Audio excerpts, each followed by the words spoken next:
Okay, I think we're gonna get going here. Are we all good on the tech end? Okay, great. Hello, everybody. My name is Anna Sigrid Arnar, and I'm a curator here at the North Dakota Museum of Art. And on behalf of the museum, I want to welcome everybody that's here, both in person and also virtually through the live stream. The North Dakota Museum of Art would also like to extend a special thank you to UND, who's an underwriter of this exhibit and the related programming. Our thanks also go to the leading sponsors of the exhibition, Kathleen Enns Finken and Gerald Finken, who made their donation in honor of their good friend, Dr. Roman Bukachevsky. And Dr. Bukachevsky was actually raised in the US, but grew up in a Ukrainian household. And he actually flies regularly to emergency surgeries. Additional sponsors include Louise Behringer, Martin Brown, Josh Wynn and Susan Farkas, Gary and Nancy Peterson, Douglas and Laura Munsky, Frank and Lucille Matichek, Alan and Hazel Ashworth, Donald P. Schwert, and Meredith Byron. So the museum would also like to call attention to the additional programming. Tonight is kind of the kickoff event. We, of course, have the curator of the exhibition, Monika Fabijanska. Tomorrow morning, the University Council of Women Plus is hosting a special breakfast that kind of kicks off Women's History Month. And it's there where Monika will also have an opportunity to kind of hit on the key themes of the Women at War exhibition. And then tomorrow evening from 6 to 8 at the Empire Arts Center right here in downtown Grand Forks, we're going to be screening some films by two of the artists included in this exhibition, Alevtina Kakitsa and Dana Kavalina. And in the case of Alevtina's film, it's going to be the North American premiere. So that's something that we can kind of hold our heads high. We're really proud to be able to do that, and it's a fantastic film. That will be from 6 to 8 tomorrow evening, and it's free and open to the public. And also, we were really keen to have Q&A after the screening, and that discussion after the screening will be moderated by Dr. Christoph Wall-Romana, who is walking into the room right now. Hi, Christoph. And Christoph is a professor of Romance languages and also a scholar of cinema at the University of Minnesota. So thank you, Christoph, for doing that. And what else was I going to say about the screening? Oh, and believe it or not, after the screening, one of the artists, Alevtina Kakitsa, is going to be joining us via Zoom from Ukraine to join in on the discussion. And so we welcome everybody to come to that. So now to the topic at hand, the Women at War exhibition. This week marks the 3rd year anniversary of Russia's invasion into Ukraine. And if you've been reading the news this week, you know that the future of Ukraine really hangs in balance. And while an art exhibit might not provide all the answers to global conflicts such as war, it can serve as a catalyst for addressing the limits of human experience, including trauma and death, as well as courage and self-determination. And honestly, the power of this exhibition, of the many things I can think of, is just at its essence, its ability to capture the complexities and contradictions in fully capturing the experiences of war. As Elena Gram, one of the artists in the exhibit, stated, there are no winners or losers of war, only victims, and only survivors, excuse me. So now turning to our guest for this evening, we're very pleased to welcome Monika Fabijanska, who's an art historian, a curator of contemporary art based in New York City. Trained in the history of art at the University of Warsaw, Fabijanska has worked on a number of critically acclaimed projects with a feminist focus, including the 2018 exhibition titled The Unheroic Act, Representations of Rape in Contemporary Women's Art in the U.S., and 2 exhibitions on the artist, activist, and ecofeminist Betsy Damon. She's currently working on a large transnational project supported with a curatorial fellowship from the Andy Warhol Foundation for the Visual Arts. She joins us today, of course, because she is indeed the curator of Women at War, which opened at Friedman Gallery originally in New York in July of 2022, a mere few months after the invasion of Ukraine by Russia. And after the exhibit opened, it was listed both by the Washington Post as well as Frieze magazines as one of the top 10 exhibitions of 2022. So there's a lot more I could say about Monika, but I'd like to cede the stage to her. But please join me in welcoming her this evening. And thanks, Monika.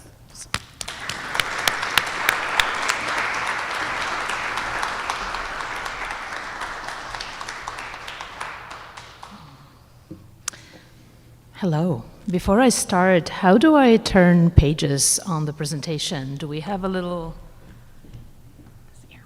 Oh, just this. Yeah, okay. Thank you. Thank you.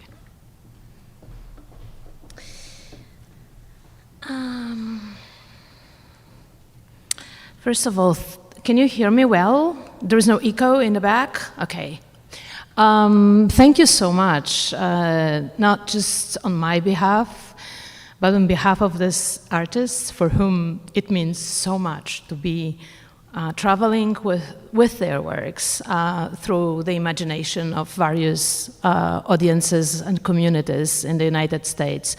In the spring of 2022, when the war started, I quickly realized, wait, Americans usually don't even know that there is Ukrainian language. They assume people there speak Russian, as they always assume that I speak Russian, being Polish. So, you know, it was kind of an immediate realization that we need to tell a story.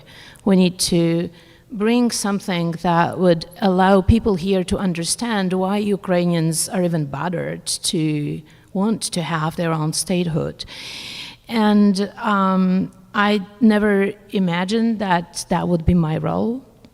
It was not my idea to curate an exhibition about war. I cannot underscore it enough, but that was the idea of the owner of the Friedman Gallery, Ilya Friedman, and it's also on behalf of him that I'm very grateful to Matt Wallace and this whole museum and the community that supports this museum for bringing this exhibition here to Brian and James and MJ for installing it so beautifully and communicating about the show and giving it love and care, and to my dear friend, Anna Arnar, whom I only met because of this exhibition. And if you are not curators, curating is about making friends with other people. So even if this exhibition didn't bring so many things into my life, it would bring the friendship of Anna, and I am grateful for this.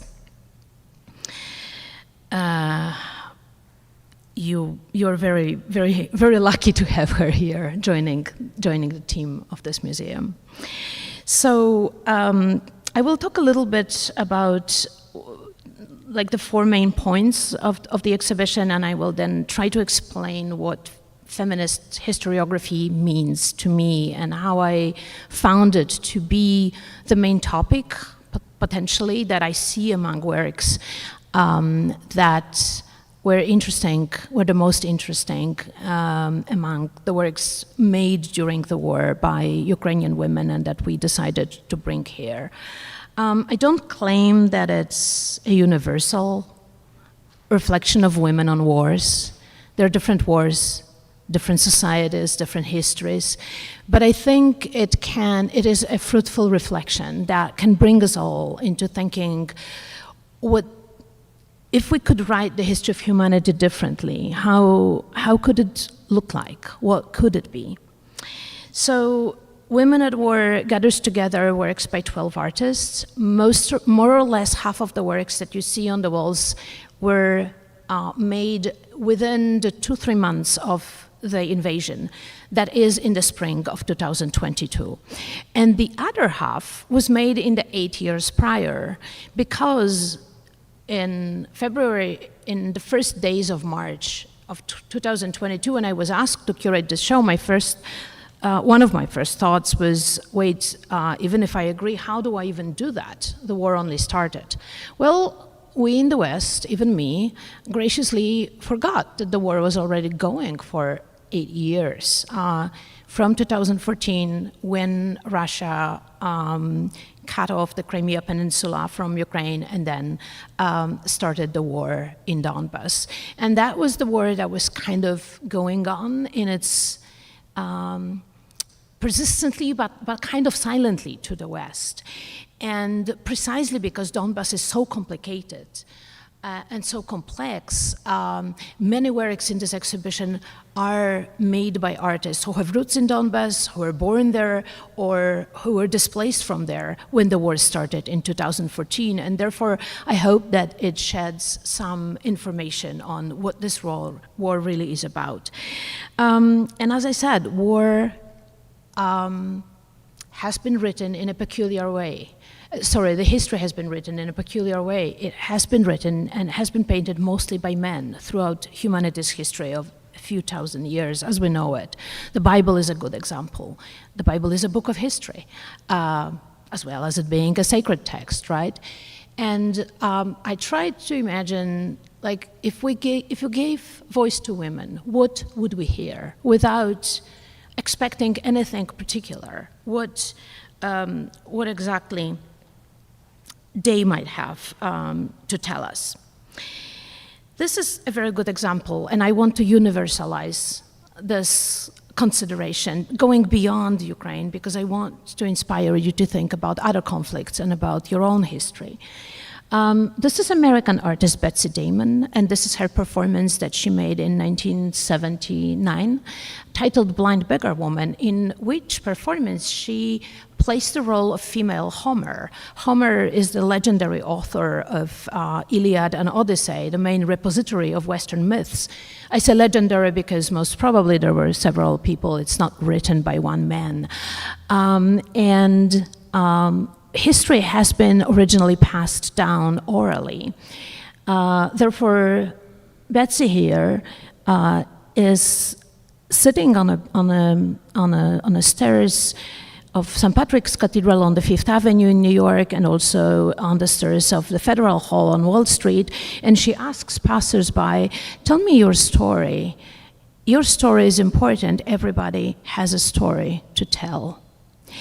And this exhibition is just that. It is trying to ask of the story, of the history, people who are usually not being asked, and people who usually don't write history. These are a few shots from New York. This is how the show looked in its original location at Friedman Gallery. And then in Tallahassee, in Florida.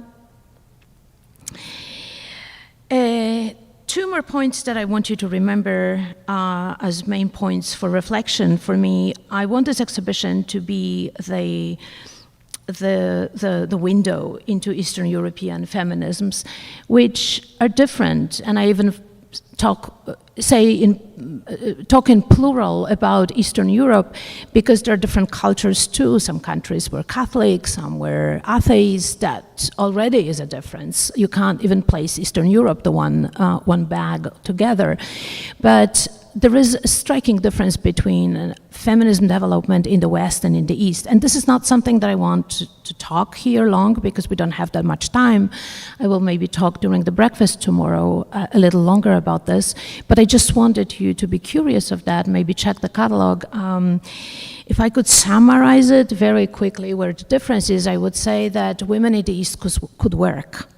And the famous symbols of hammer and sickle, you see so many women presented in mosaics and paintings of social realism, where in Soviet Union they represented with those tools that are tools of traditionally male jobs.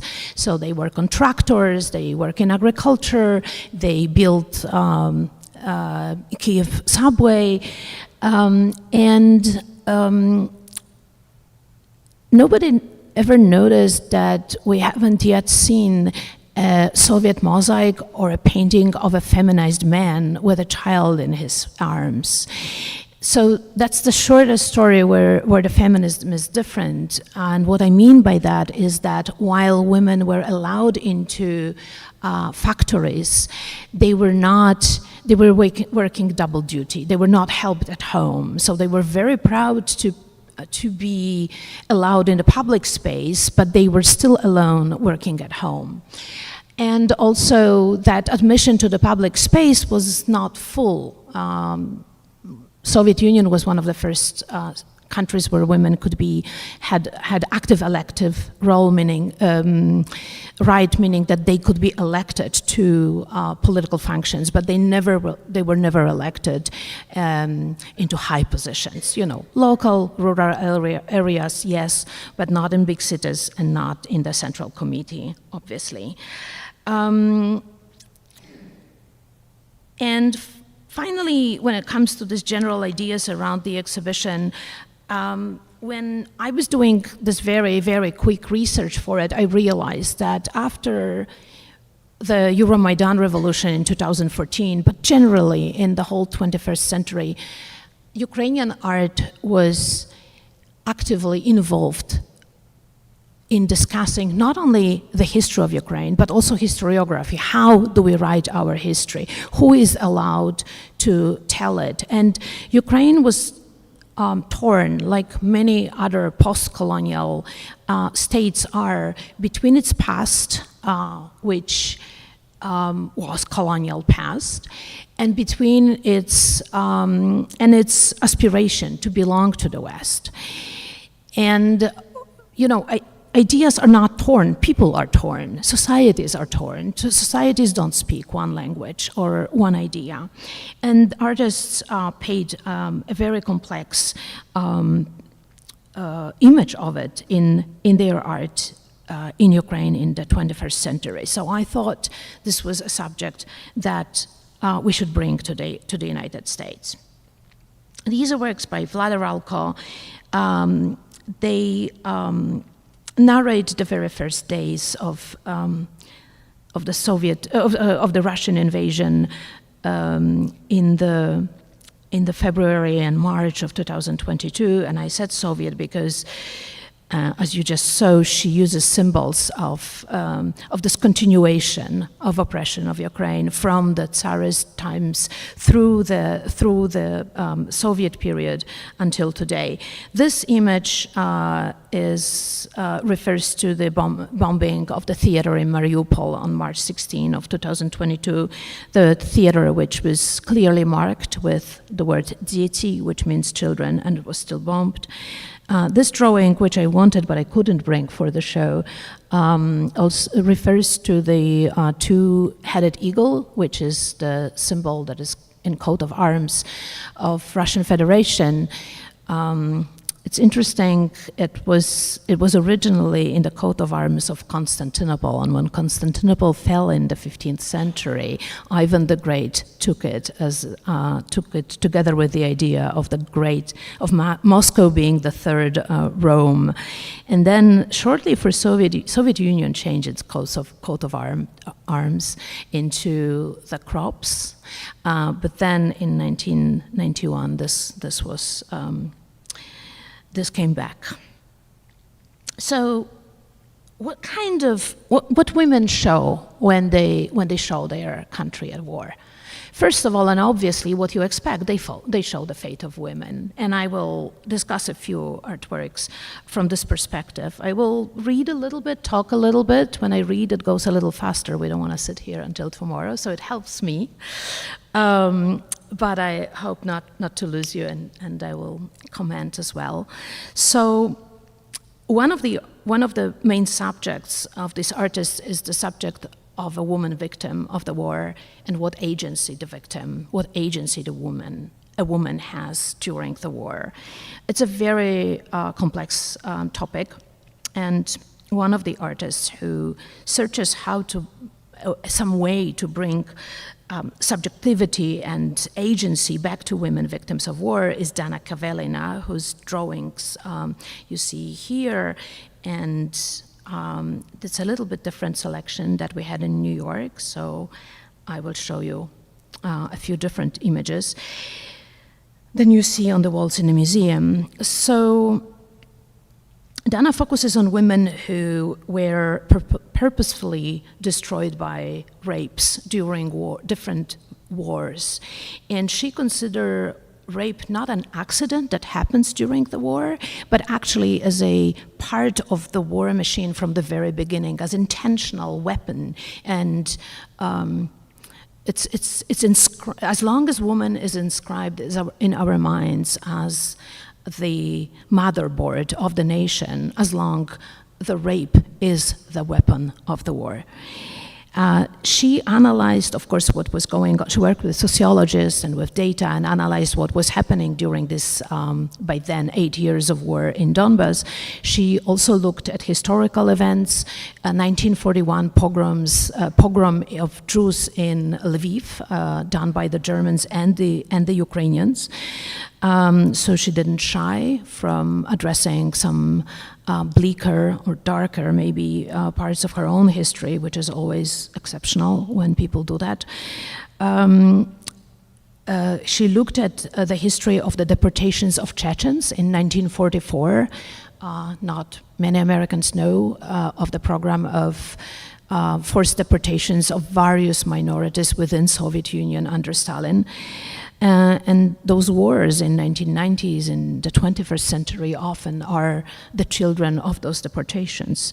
And also the 1990s rape camps organized by Serbian army in Bosnia, of which you probably heard the most. And she doesn't divide those women. They're not the women in these drawings are not identified, whether they are Chechen or whether they are Bosnian. It doesn't matter. They are women.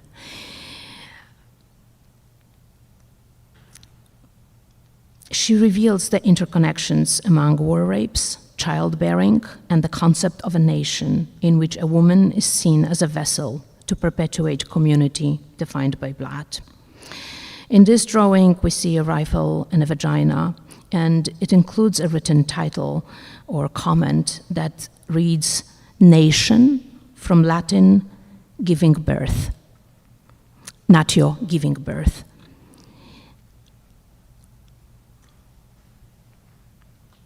They were first, this one says, woman kills the son of the enemy. And this one, honor, dishonor. They were first shown at the 2019 exhibition War in the Museum at the Kmytov Museum in Ukraine, which juxtaposed large Soviet paintings of victory in World War II with works by contemporary Ukrainian feminist artists. Kavelina wrote in the text accompanying her drawings, "Every war is a war against women, and a winner's story is glued together by woman's bloody lingerie." Another artist who discusses women's fate during the war is Oksana Chepoik, who's a very interesting artist. She was the first in Ukraine in the 1990s to identify her work as feminist and herself as feminist. It was much later than here in the US, and also until today, artists in the East have a little bit of an anxiety using the word feminist. They are not sure if it applies to them. So Chepoik was one of the first who were on target. And here in this work, she paints a symbolic image of a role of a mother. You know, we all saw in March of 2022 women on the Polish border, only women with children, right? The men stayed in the country. And that, my imagination that in the 21st century war treats everybody, every gender equally, was smashed. I mean, the war divides you. If I have a small child, you will escape with this child. And most families will be broken sooner or later. This is a photograph by Awena Grom, an artist who was born in Donetsk and who lost her home during the 2014, the beginning of the war, the 2014 war in Donbass. She relocated to Bucha. She was internally displaced. And when Putin gave his speech on the night of February 23rd of 2022, before the speech was over, she was packed. And that's why she escaped the massacre of Bucha 2 weeks later, she and her son. So Awena then comes back. During this years, she came back to Donbass region to revisit the land from where she escaped, and now she comes back to Bucha and documents the massacre and also the life of children before, after, around. In these drawings, in these photographs taken in a village of Marinka, which doesn't exist anymore, she explores the phenomenon of increased birth rate during wartime. And these photographs are based on stories of women who gave birth and had to bring up these children in dump cellars or sometimes makeshift coal mines were becoming shelters. This was literally the line of front for a long time. Grom also refers in this body of work to the myth of Prometheus, the Greek god who stole fire from gods and gave it to people. Gave it is understood as god of technology and progress. In some version of the myth, also created humans from clay. So this womb as a womb from which we emerge is also contextualized by the Prometheus in Soviet art propaganda, who was the symbol of the miners.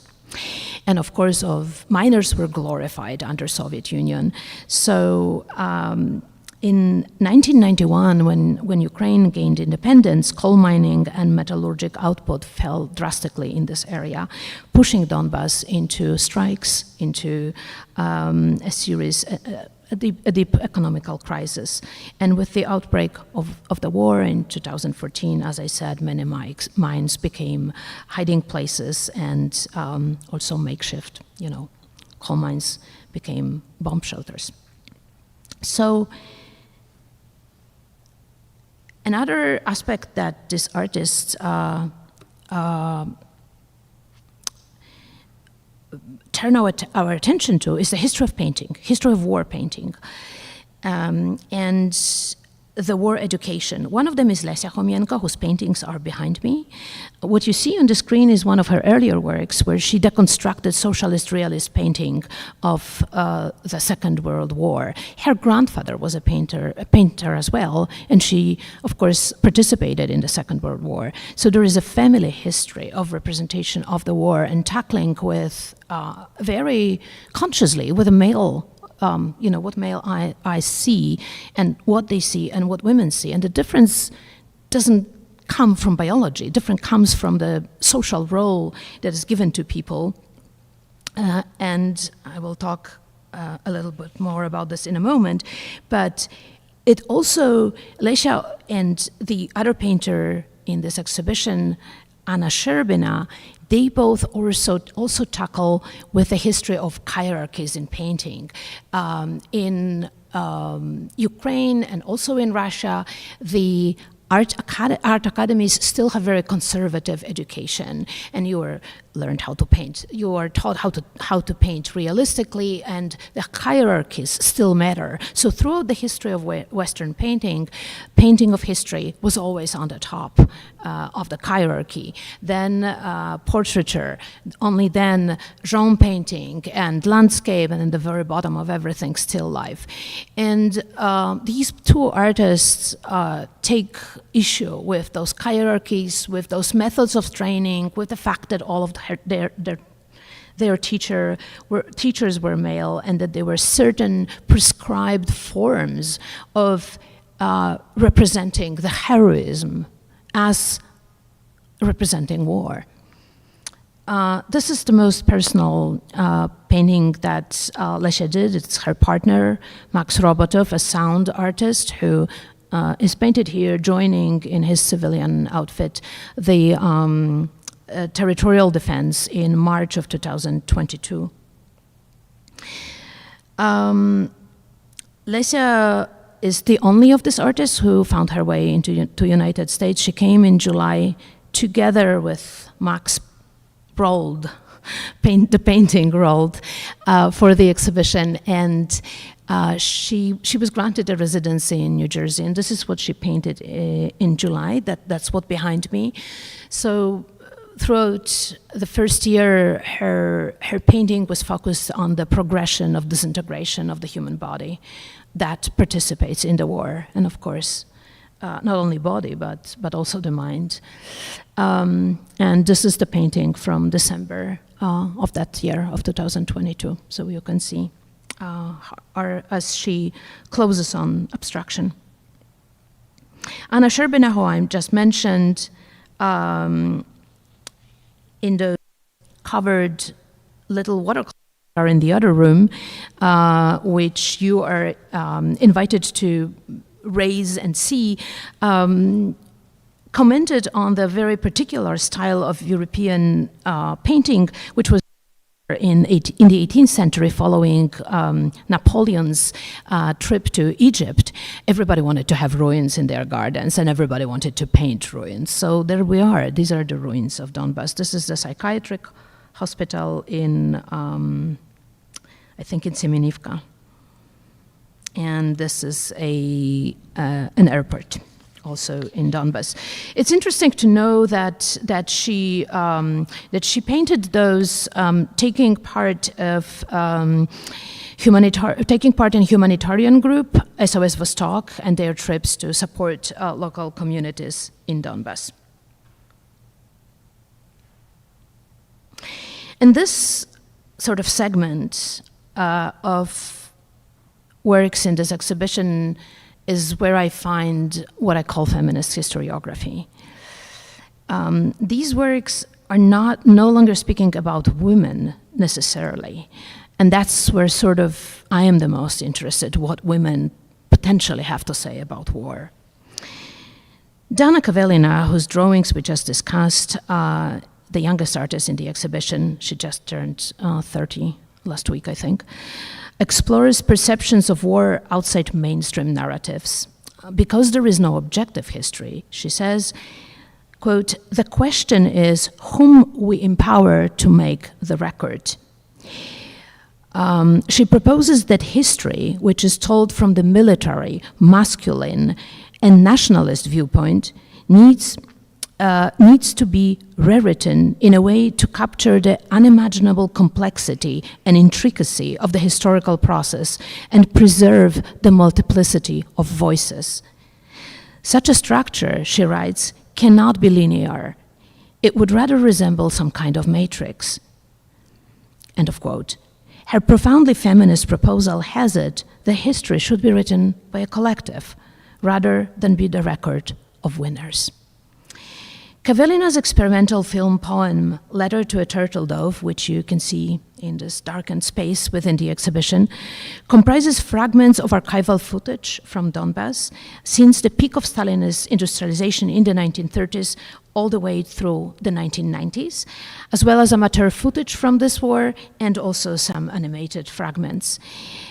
Its heroine, Maria Katerina, represents centuries-old conflation of women with earth, land, and nation, and women's experience during the 8 years of the war in Donbass.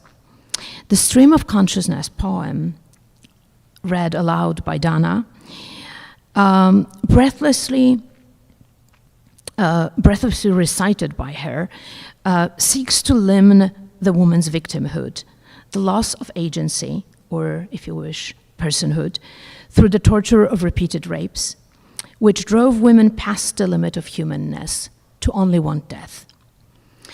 The letter to Turtledove invites us, she writes, again, I quote, to think of a victim as having certain subjective agency who is not involved in the reproduction of violence yet absorbs it.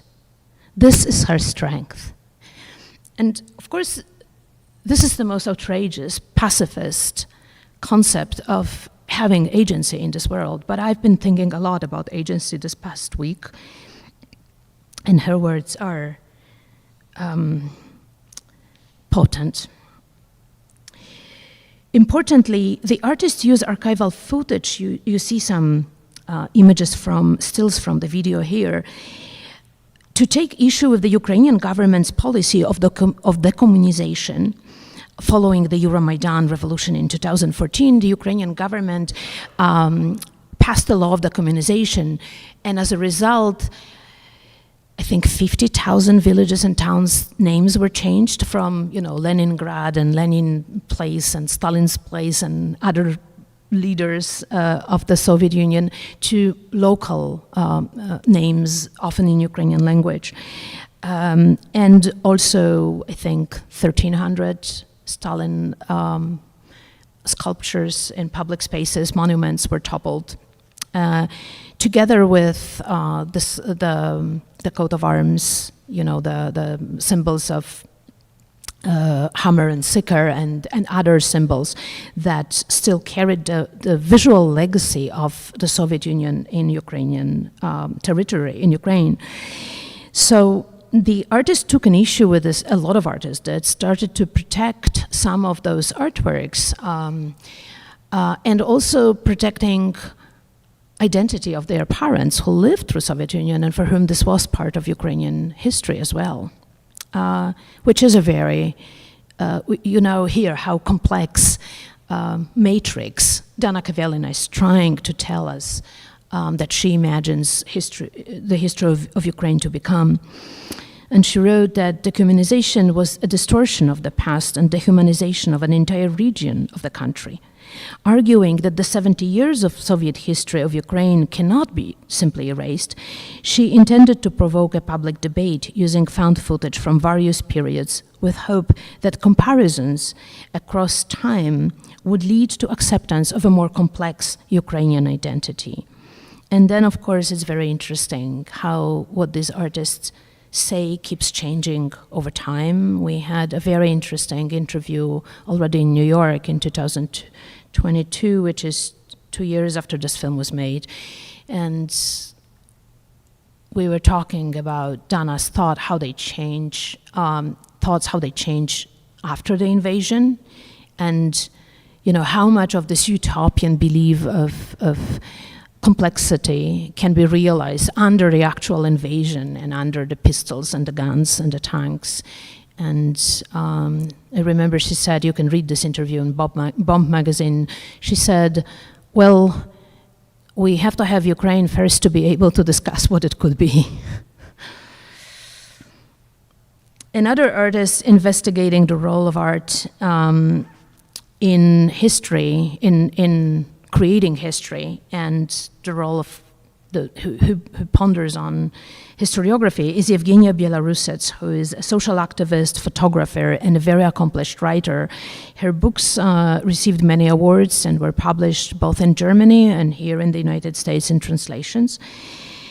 And Evgenia Bielorusets explores the ways to render truth and attain objectivity in documentary art. And she wrote, my artistic and political intention is to make the invisible visible. In her effort at rendering the truth, she turned to suppressed history, to social issues and that were not talked about in Ukraine, and marginalized or excluded groups, such as LGBTQ community, the minority people, Romani mostly, who have nothing to do with people of Romania. The Romani community is a whole different story. These are nomadic people who are present in Eastern Europe, who have been present there for centuries and who were usually persecuted and are still. And Donbas miners. Victories of the defeated mind the title, of course, realized between 2014 and 2017, is a series of more than 150 photographs and texts devoted to post-industrial Ukraine, work in coal mines at the edge of the war zone, and contemporary forms of labor. Belarus's aim was to make visible the peaceful life on the front line, overshadowed by media images of war, and bring attention to the most vulnerable groups left behind, who resist the war that engulfs them through their simple existence and labor every day. Working on the project, she collaborated with trade unions and local labor activists, many of them women, such as Vera Yastrebova, the woman in the red helmet, a lawyer from Lysychansk and a founder of the organization Public Labor Control. We tried to find Vera Yastrebova just before we opened the show in New York. I am always interested in first and last names of people who are portrayed. Lysychansk was taken over by the Russians about 2 weeks prior, and Evgenia was never able to locate her anymore. They say, she wrote, that history is written by the victorious. But might it be possible to read or listen to a history written by the defeated? Silence is inherent in a document which presents a reality yet does not interpret it. Belarusits refers here to Wittgenstein writing, where he concluded that only facts, not aesthetic or ethical judgments, can be expressed with logical language. And thus, she resists narrativity and proposes fragmentation as a means to present objective truth. By inserting into the public sphere images of what is intentionally excluded from the media and public awareness, she wishes to destabilize the informational war constricted view of reality. In conditions of the violence of war and the divisiveness of any information, it is essential that we find a way back to the demands of the legal and ethical inviolability of human being. These are the most striking images of miners that you can see. I love the ones when they, at 4 p.m. at the end of the shift, women in the bathrooms paint their lips, to conform back again to the ideas of beauty, but also the moments of sheer joy and camaraderie among people who live literally on the line of the front. And the third artist who, I touched something and now, okay.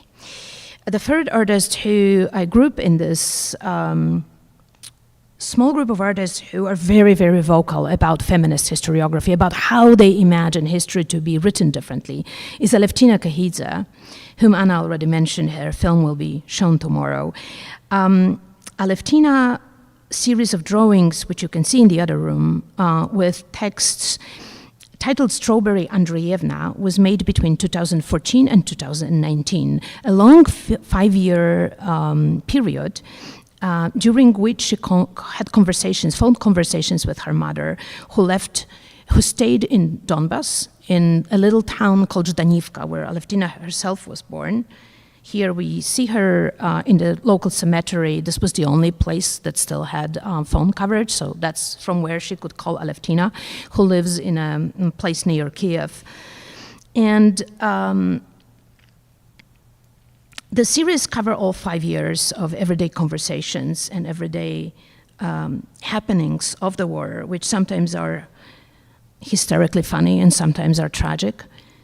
And they end on January 16th of 2019, when the artist's mother died of cardiac arrest while crossing the demarcation line between the self-proclaimed Donetsk People's Republic and Ukraine to collect her pension. She was among 500,000 Ukrainian retirees in the separatist territories who registered as displaced person in Ukraine in order to receive their payment, which required crossing the demarcation line twice a month. Another 700,000 didn't register meaning we're talking about 1.2 million retirees in the territories that, became the Donetsk and Luhansk People's Republics that Russia considers Russia by now, and whom Ukrainian government had a trouble to name, because there was a point when one of the ministers said, well, everybody who believed in free Ukraine already moved to the Ukraine safe territories. Who stayed in the Donbas are probably those who betray us. Well, we know from the history of Katrina, for example, that elderly who are sick, who are afraid of moving to a new territory, who have animals that they cannot take with them, or who don't know languages, or who don't have children who would take care of them, would not move when the disaster comes. And Alevtina used the classical feminist tool of telling a personal story to make it a political point, and she actually impacted the language of the government through this work, which is her most known. And very briefly, mental health, a subject that we maybe associate with the war in Vietnam, but never earlier. PTSD, I believe, was only diagnosed after, as a war, related illness after Vietnam. But the images of mental health affecting the civil population, the civilian population, of course, is not known. And here in the exhibition, we have Katerina Yermoaeva, also one of the youngest artists in the exhibition, also one who was born in Donetsk and who lost her home and her whole network of friends, family, whole ecosystem that supported her in 2014, which resulted in her losing herself in the following years. Another work that comments on that is Olya Fedorova's defense, in which she made those paper hedgehogs, which were supposed for her to be a metaphor for the kind of protections our mind is trying to project in the face of tanks, which are still far away, but will move closer. She is from Kharkiv, and back then, in 2017, the war was happening in Donbas. Her home was still safe, but it felt like the war was potentially imminent. And Olya is also the artist of the most personal artwork for me in this exhibition, mostly because of how it happened to be a part of the exhibition. But I can talk about this in later. This is interesting how the history of women's art is used here. On one hand, the traditional of Ukrainian vyshivanka, which is embroidery, and the tradition of magic spells, and the language that women use when they are very angry, and the language that men are sometimes, luckily for us, afraid of. So she spent the entire spring in her cellar in Kharkiv, which was a bomb shelter. Well, it wasn't designed as a bomb shelter, but it was something that was available. And sitting there for 6 weeks, she, had some family, bed cloths and a felt pen, and she wrote those tables of rage, as she called them, 10 prayers / spells / curses. Some of them, well, the first ones are about her fear. The one that come later are about her fury. And I also wanted to include Ukrainian language in the exhibition. It is written in Ukrainian, even though in the East, for most of Ukrainians, the native language was Russian, and they still speak both, although now, and this changes drastically, they don't want to speak Russian anymore. So she wrote here, "May you choke on my soil. May you poison yourself with my air. May you drown yourself in my waters. May you burn in my sunlight. May you stay restless day and night long.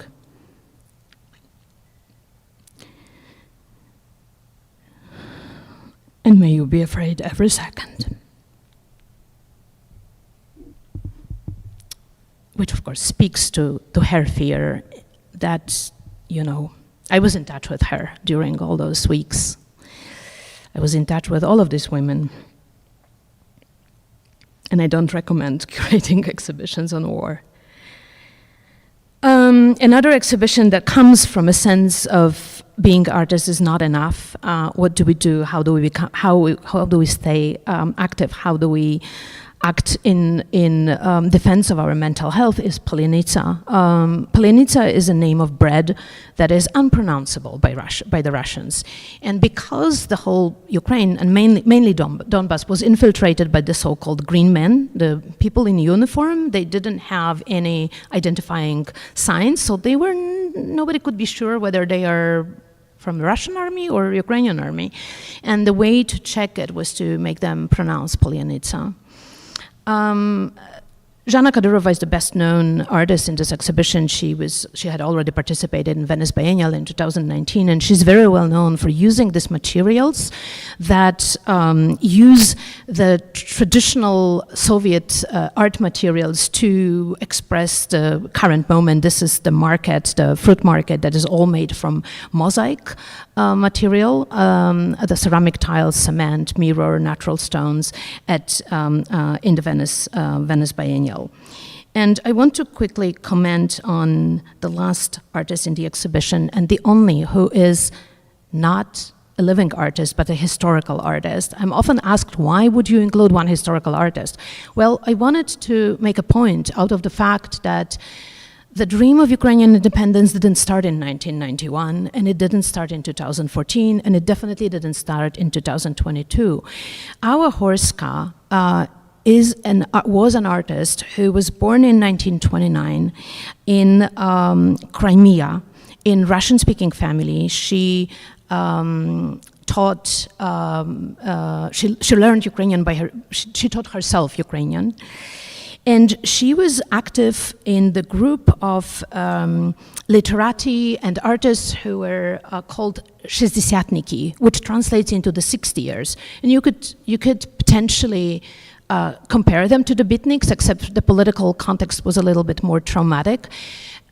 They were infiltrated by KGB, they were imprisoned, they were harassed all the time, and all that they were doing was trying to revive some traditions of Ukrainian art. So the colors of the, art of the villagers, the vyshivankas, as I said, the embroidery or pisankas, the the cutouts, which are also a very traditional art form, and the literature, the language, the song, the poems. She was expelled from the Union of Ukrainian Artists twice in the 1960s, and you have to understand that in Soviet Union, to be an artist, you had to belong to a union, because without the ID, you wouldn't be able to buy paper and brushes. And then, of course, you had to account for what you used.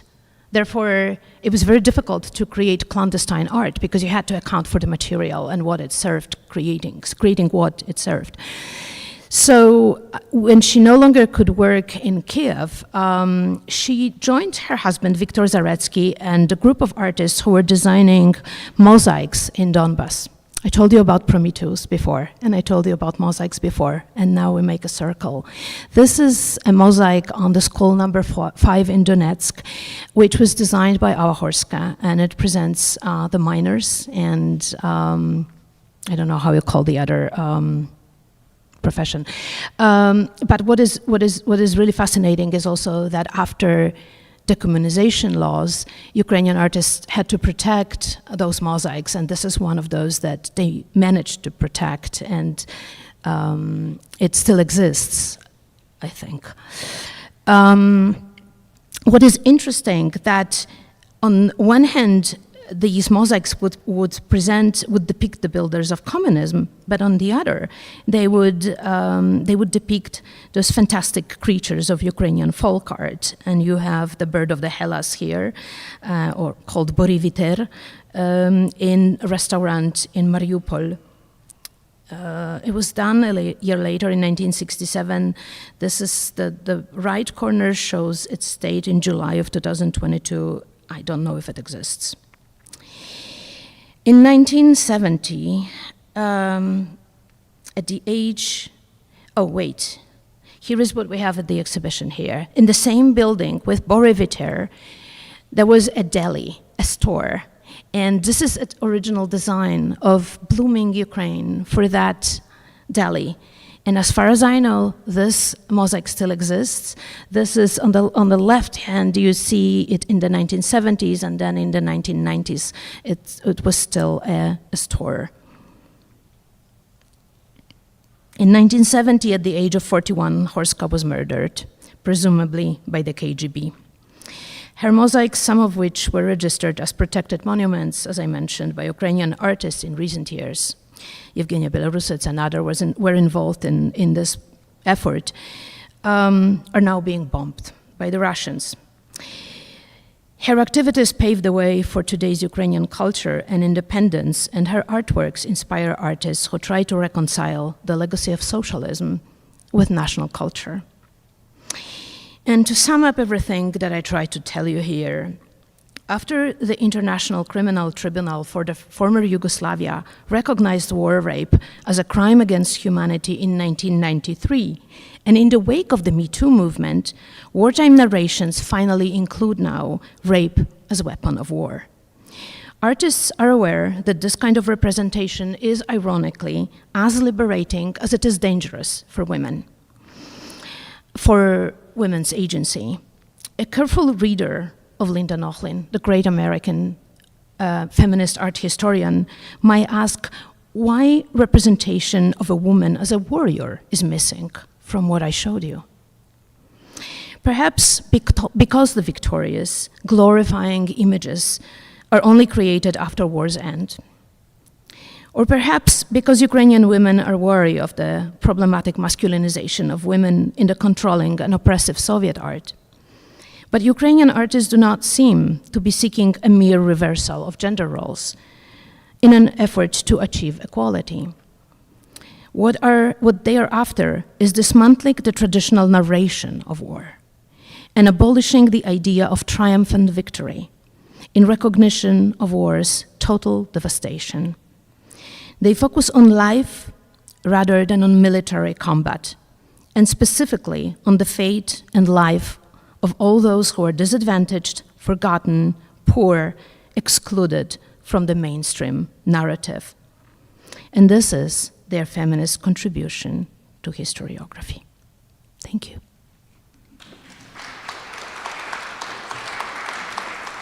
Run a little bit over time. Oops. I think I ran over time. So we want to allow time for questions from the audience, and no question is off limits, no question is too silly. And so, and maybe because we're live streaming, we should repeat the question. So please feel welcome to do that, and we'll let Monika.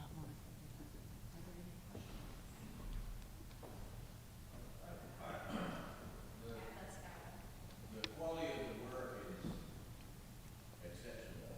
I'm intrigued by what didn't make it as it were. But my question is simply this: that the war continues.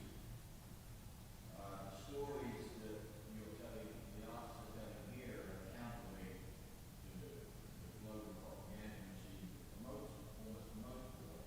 So my question is: are you thinking in terms of a second show, a sequel, if you will? This question is often asked. I'm also asked. Yes. So thank you for commenting on the quality of these works. I do agree. They are absolutely exceptional. Do I think of a second show, of a sequel, sort of, because the war continues and the situation, of course, changes, and that's what I'm thinking. This exhibition would look differently today. Well, I don't. I hope I will never have to organize an exhibition about war again. Well, my goodness, I did curate an exhibition about iconography of rape before that one. And I thought that this was the limit of what I would ever, go as far as I could go in terms of dealing myself with traumas.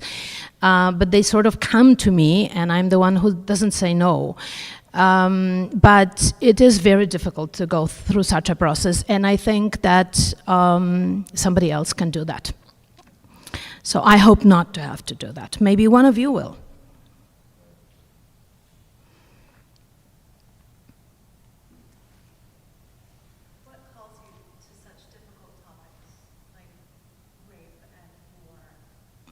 I have no idea. I was thinking of it the other day, people... Oh, yes, I'm sorry. The question was what caused me what made me do this exhibition.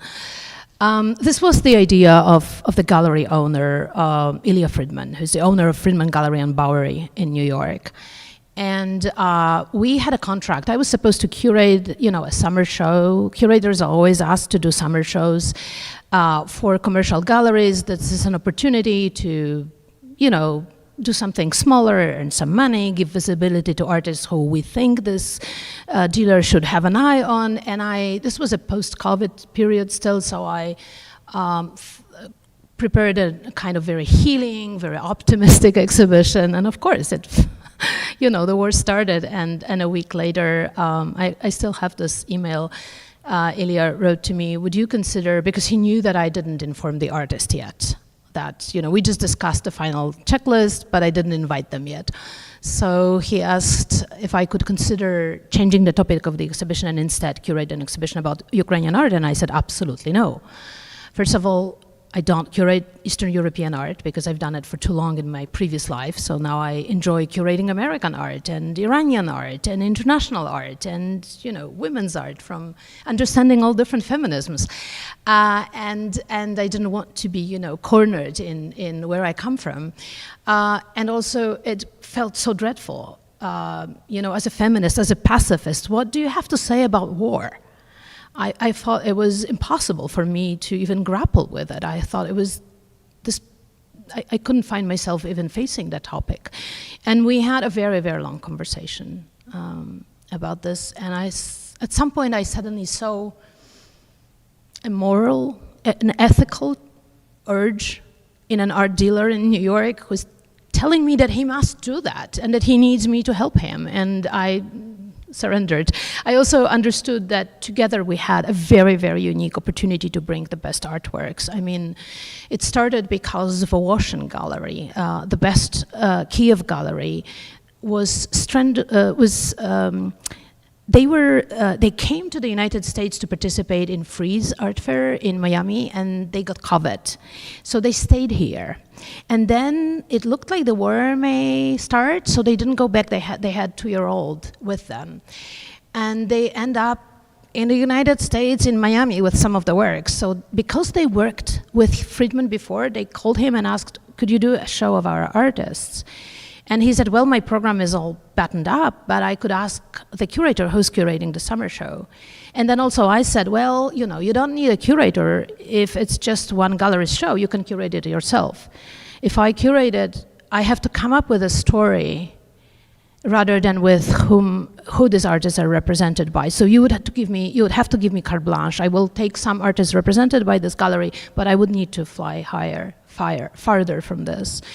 And I was trying to find a subject that would touch us all and would also remain still within the field of my expertise, which is feminist art, Olya Fedorova will be in my next exhibition. The story hasn't ended. If I did this show with artists that I didn't feel connection with, I couldn't do anything more for them. So in a way, there will be another show. There will be, it's all connected.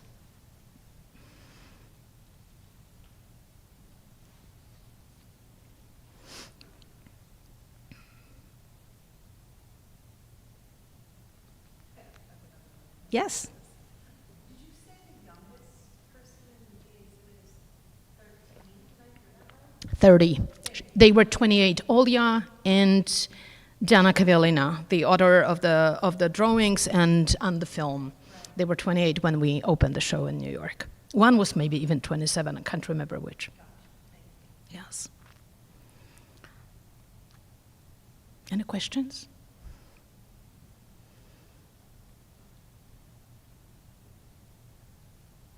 Go ahead. So one thing that I've noticed as I've been giving tours through the galleries and also getting to know the pieces is a lot of them have a narrative quality, or there's a seriality. Mm-hmm. They run in series, and I'm just wondering, because I know you're working on language and text in feminist art. I'm wondering if you can kind of speak to that. And there's also kind of like epistolary, so there's letter writing,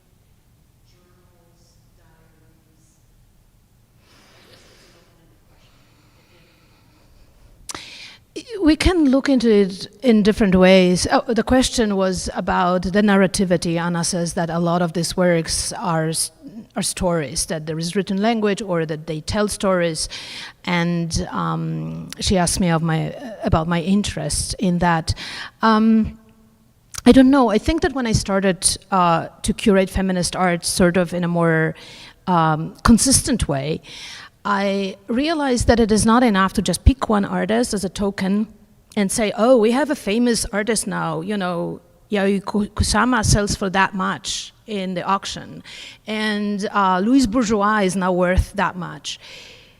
Because they become isolated items and objects.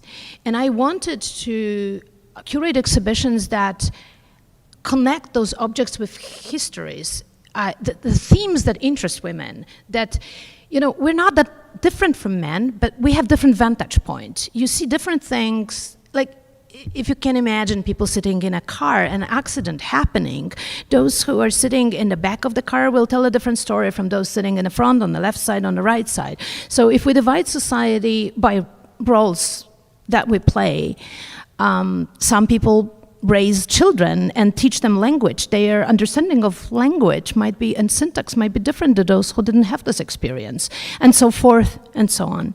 So I was genuinely interested in themes, in stories that women tell, because we know so little about women from the mainstream history. So I kind of drilled into this, and I organized an exhibition about iconography of rape. Then I did a show about ecofeminism, and then this. And once I was asked about war, what could I do a show about? How women write the history of war, of course, now it made sense, right? And eventually I came down to, and in each of these exhibitions I found so many things that are absolutely new, that we, you know, few specialists maybe knew about them, but it's not that I knew about them from mainstream culture or from mainstream art history, what I was taught at the university when I studied art history. Rape was not talked as a main subject of women's art, as any subject. But we had to look at Giambologna sculptures, Baroque, beautiful artworks, which represented rape. It was just not talked. So at some point I also realized that once I helped women to tell those stories through exhibitions, which become those narratives conduits, I'm interested now in language itself. I'm curious how women create language, or make language, or subvert language, what language means to them, and that's what I'm trying to make a truly large project.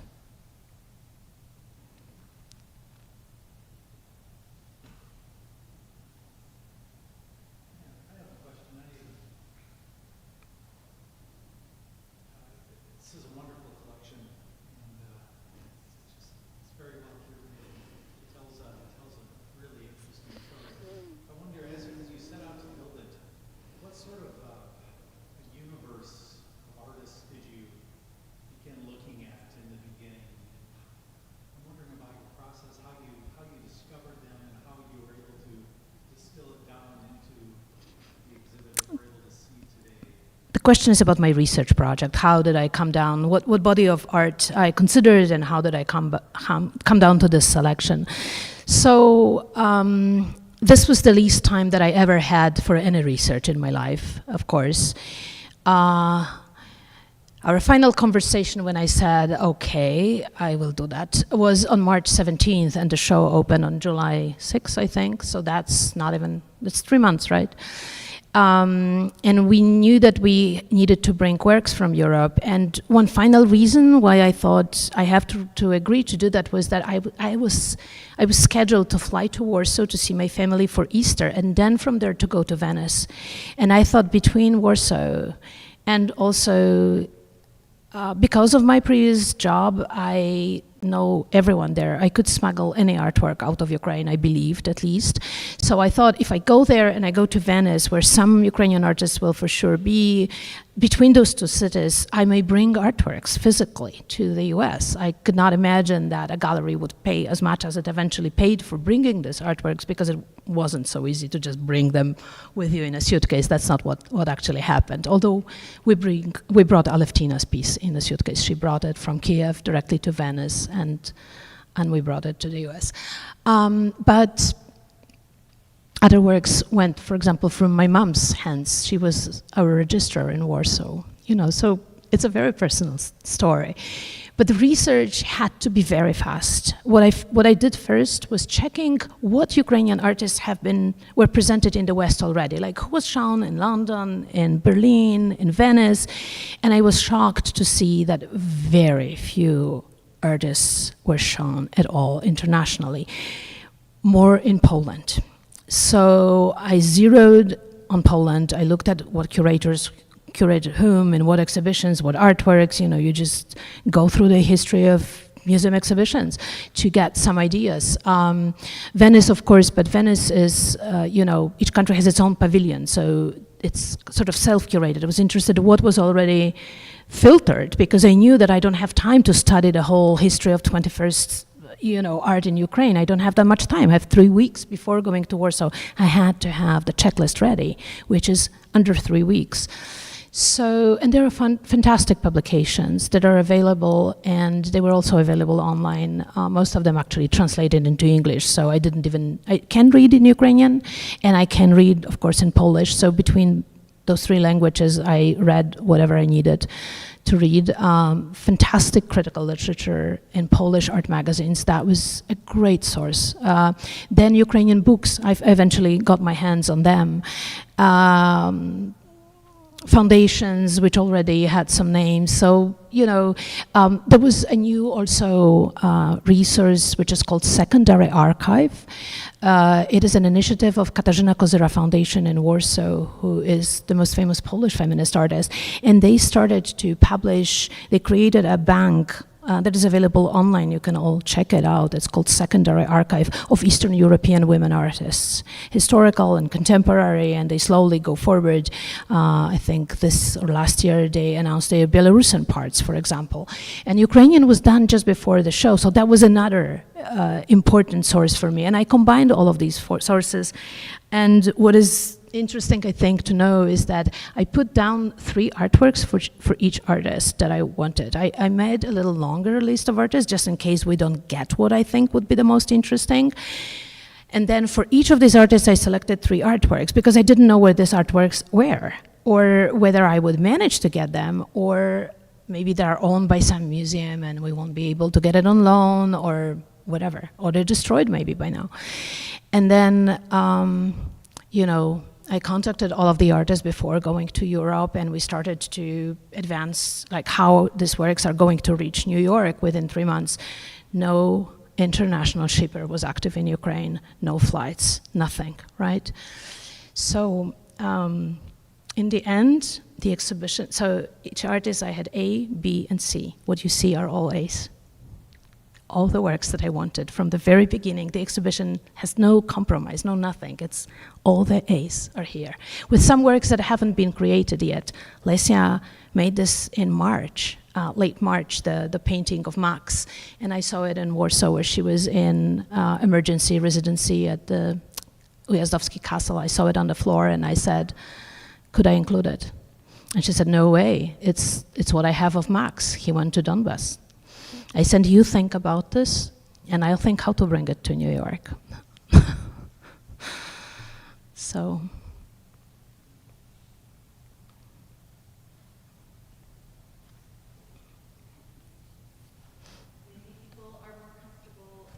One-on-one and without the mic.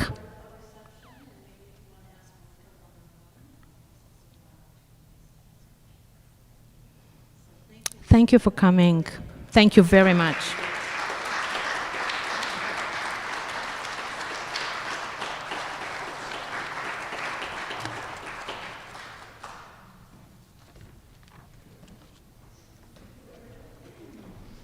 I went over time, but I fulfilled the wish.